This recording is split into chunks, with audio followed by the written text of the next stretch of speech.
সারা দেশে নানা কর্মসূচিতে বিনম্র শ্রদ্ধায় স্মরণ করা হচ্ছে জাতির শ্রেষ্ঠ সন্তান শহীদ বুদ্ধিজীবীদের। আলোচনা সভায় তাদের আত্মত্যাগের চেতনায় নতুন বাংলাদেশ গড়ে তোলার অঙ্গীকার করেন বক্তারা। ডেস্ক রিপোর্টে বিস্তারিত।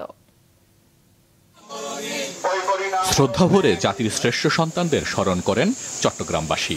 সকালে পাহাড়তলী বৌদ্ধভূমি স্মৃতিসৌধে শহীদ বুদ্ধিজীবীদের প্রতি শ্রদ্ধা জানান মুক্তিযোদ্ধা ও সর্বস্তরের মানুষ।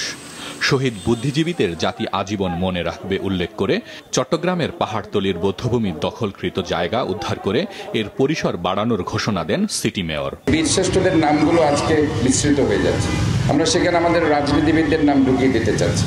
এই জিনিসগুলো অন্ততপক্ষে আমি সিটি কর্পোরেশনের মেয়র হিসেবে স্ট্রংলি বলতে চাই, যতদিন আমি ক্ষমতায় থাকবো, যতদিন জনগণ আমাকে এখানে রাখবে, আমি অবশ্যই ইতিহাসকে সেখানে সংরক্ষণ করতে চেষ্টা করব। যদি স্মরণ না করি প্রত্যেক বছর, তাহলে আমরা আমাদের প্রজন্ম কেমনে জানবে? সেই জন্য আমাদেরকে করতে হবে আরও এর থেকে অ্যাডভান্স কিছু আমাদেরকে করার দরকার আছে। সার্টিফিকেট নিয়ে ব্যবসা যেটা হয়েছে সেটা থেকে উঠে আসতে হবে। আমার ভাইয়ের কোনো সার্টিফিকেট নাই, আমার সার্টিফিকেট লাগবে না। আমি আমার এই বাংলাদেশ পেয়েছি, সেটাই আমার সার্টিফিকেট, কিন্তু এদের প্রকৃত ইতিহাস অবশ্যই লিখতে হবে।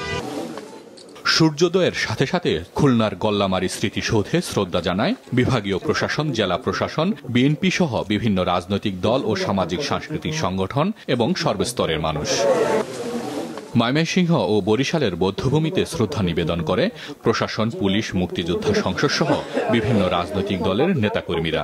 স্বাধীনতার সুফল আমরা এই 53 বছর যেমন আমরা পাইনি, সেই স্বাধীনতার সুফল যেন আমরা এই দেশের জনগণ পেতে পারে, আমরা সকলে মিলে আমরা নতুন বাংলাদেশ গড়ার প্রত্যয় নিয়ে তাদের সেই আত্মত্যাগকে আমরা স্মরণ করে নতুন শক্তি সঞ্চয় করে আমরা দেশকে নতুনভাবে গড়ে তুলতে।